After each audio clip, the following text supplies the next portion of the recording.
اگر ابھی تک آپ لوگوں نے میرے چینل ہارر کہانی ٹی وی کو سبسکرائب نہیں کیا تو میرے چینل ہارر کہانی ٹی وی کو سبسکرائب کریں اور بیل آئیکن پر پریس کریں۔ شروع کرتے ہیں۔ اللہ کے بابرکت نام سے جو بڑا مہربان اور نہایت رحم والا ہے۔ تمام تعریفیں میرے اللہ رب العزت کے لیے ہیں۔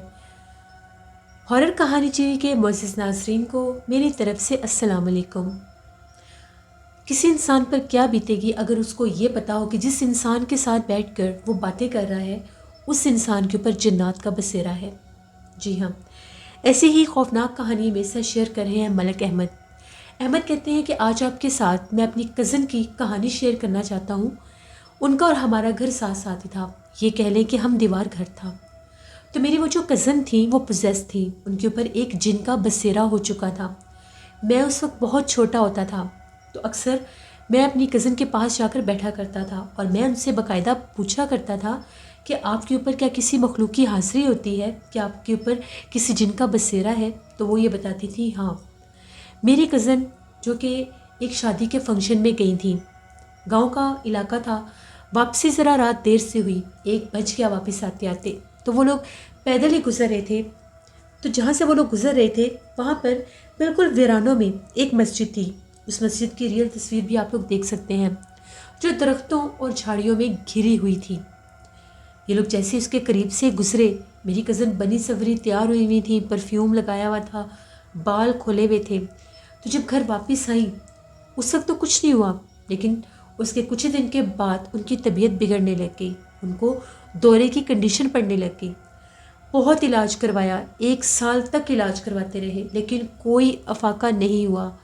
وہ جن ان کے اوپر ویسے ہی مسلط تھا۔ میرے نانا جی جن کے بارے میں نے آپ کو پہلے بھی بتایا تھا، جو امامت کیا کرتے تھے اور جنات بھی ان کے پیچھے ان کی امامت میں نماز پڑھا کرتے تھے، تو نانا جی بھی آئے۔ جب نانا جی نے دم کیا، میرے نانا جی دم کرتے گئے تو اس جن کی حاضری ہو گئی، اور اس جن نے مردانہ آواز میں میری کزن نے بولنا شروع کیا اور یہ کہا کہ میں اس کو نہیں چھوڑوں گا، میں اس پر عاشق ہو گیا ہوں۔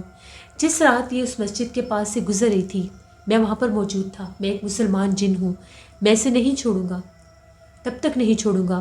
میری ایک شرط ہے، جب تک کوئی ایسا عامل تم لوگ نہیں ڈھونڈ لیتے جو فی سبیل اللہ یہ کام کرتا ہو، جو پیسے کی غرض سے یہ معاملات نہ کرتا ہو، جو نیک اور پرہیزگار ہو، ڈھونڈ لو ایسے کسی عامل کو۔ نانا جی نے کہا کہ اس کے لیے کسی ایسے عامل کی تلاش کرنی پڑے گی۔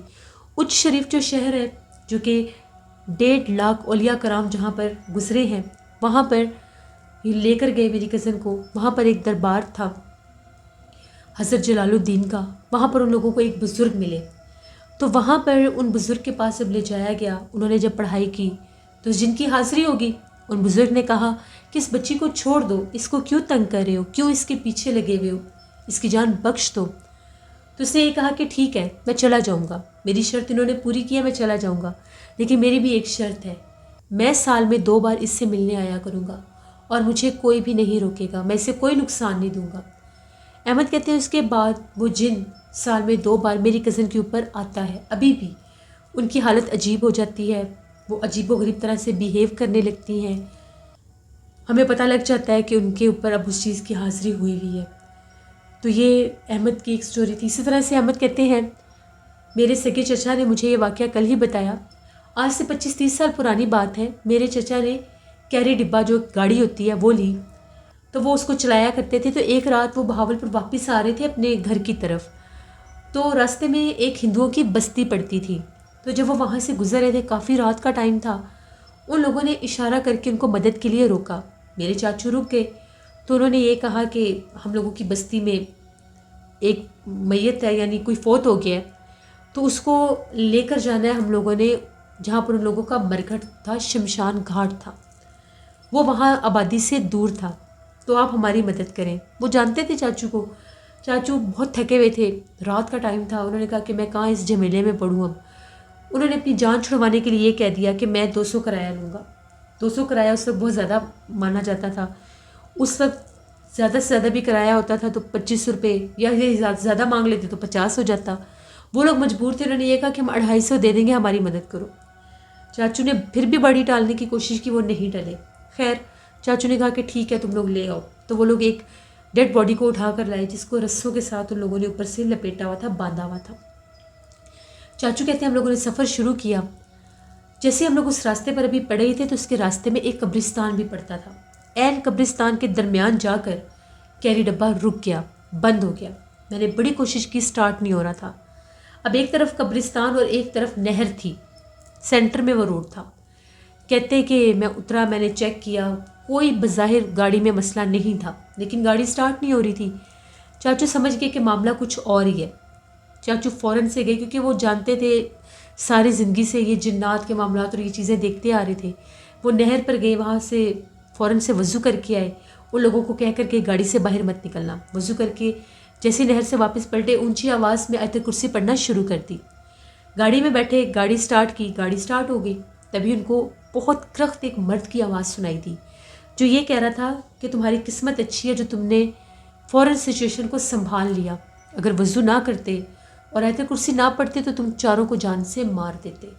چاچو فوراً سے وہاں سے گاڑی لے کر نکلے، ان لوگوں کو وہاں پر چھوڑا، اب واپس آنا تھا۔ چاچو کہتے سارے راستے میں آیت کرسی ہی پڑھتا آیا، لیکن واپسی پر ان کے ساتھ کوئی ماجرا ایسا نہیں ہوا تھا۔ یہ 2 قصے تھے جو ملک احمد نے شیئر کیے۔ بہت شکریہ احمد آپ کا۔ بڑھتے ہیں ایک اور خوفناک کہانی کی طرف۔ یہ خوفناک کہانی وقاص احمد شیئر کر رہے ہیں۔ وقاص کہتے ہیں کہ آج آپ کے ساتھ رقیبہ نامی خاتون کی کہانی شیئر کرنا چاہتا ہوں، جن کا تعلق وہاڑی سے ہے۔ رقیبہ کہتی ہے کہ میں ایک بزنس وومن ہوں اور میرے بہت سے شہروں میں بزنس ہیں، کلودنگ بزنس ہیں، میری بوتیکس ہیں، جن میں کراچی، لاہور، وہاڑی، ڈسکا، بہت سے شہر شامل ہیں۔ مجھے 20 سال ہو گئے ہیں یہ کام کرتے ہوئے، لیکن جب میں نے اس کام کو شروع کیا تو اس وقت میں کسی کے انڈر کام کرتی تھی اس کام کو سیکھنے کے لیے۔ تو جن کے انڈر میں کام کرتی تھی بہت اچھے وہ انسان تھے، ان کا نام تھا چودھری غلام قادر۔ تو ایک دن مجھے وہ کہنے لگے کہ ہم لوگوں نے ایک لوکیشن کو وزٹ کرنا ہے، مجھے ایک لوکیشن کا پتہ چلا ہے، وہاں پر بھی ہم لوگوں نے اپنی ایک برانچ اوپن کرنی ہے، تو آپ آؤ میرے ساتھ، ہم لوگ اس کو وزٹ کر کے آتے ہیں۔ ہم لوگ اس لوکیشن پر پہنچ گئے۔ اب وہ بالکل ایک ویران سی مارکیٹ کا ایک حصہ تھا اور وہ ایک 2 منزلہ دکان تھی۔ میں نے جب اس جگہ کو دیکھا، وہ جگہ مجھے بڑی کوائٹ سی اور بڑی عجیب سی لگی، تو میں نے انہیں یہ کہا کہ مجھے یہ جگہ کچھ خاص اچھی نہیں لگی، آپ ایک دفعہ دیکھ لیں۔ تو وہ یہ کہنے لگے کہ ابھی تو باہر سے دیکھیں، ایک دفعہ اندر سے وزٹ کر لیتے ہیں۔ خیر میں بد دل ہو کر ان کے ساتھ اتری اور ہم لوگ وزٹ کرنے لگ گئے۔ اب وہ جو شاپ تھی وہاں پر ایک بیسمنٹ بھی تھا، ہم لوگ ابھی وہاں پر دیکھ ہی رہے تھے، تو میں نے تب بھی کہا، وہاں پر بڑی گندی سی اسمیل آ رہی تھی، شاید وہ بند ہونے کی وجہ سے۔ میں نے پھر بھی کہا کہ سر مجھے یہ جگہ کچھ خاص اچھی نہیں لگی، تو انہوں نے آگے سے مجھے یہ کہا کہ رک جاؤ، ابھی ایک دفعہ مجھے دیکھ لینے دو، اس کے بعد ہم فیصلہ کرتے ہیں۔ ہم لوگوں نے دونوں فلور اس کے دیکھے، کھلی جگہ تھی کافی، وہاں پر ہمیں اسٹیئرس نظر آئی جو نیچے کی طرف جا رہی تھی بیسمنٹ میں۔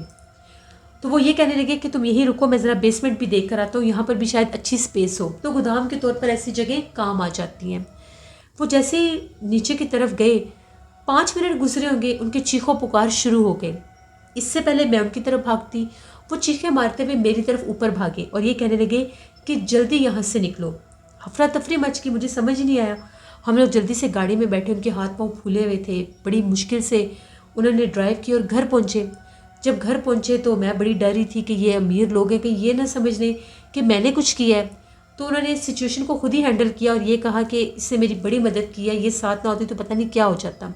ہم لوگ ایک لوکیشن وزٹ کرنے گئے تھے تو وہاں پر یہ حادثہ ہو گیا۔ انہوں نے وہاں پر جب ان کی کچھ حالت نارمل ہوئی، پانی وغیرہ پلایا، تو انہوں نے بتانا شروع کیا کہ جس وقت میں اس لوکیشن کے بیسمنٹ میں گیا تو بھی میں لائٹ آن کرنے ہی لگا تھا تو مجھے ایسا محسوس ہوا جیسے جلے ہوئے اور کٹے ہوئے ہاتھ ہیں، ایک دم سے وہ میری طرف بڑھے، میری گردن کی طرف۔ مجھے وہاں پر کوئی بھی وجود نظر نہیں آیا، نہ کوئی چہرہ، نہ کوئی جسم، صرف میں نے وہ آدھے آدھے بازو اور ہاتھ دیکھے جو میری طرف بڑھ رہے تھے۔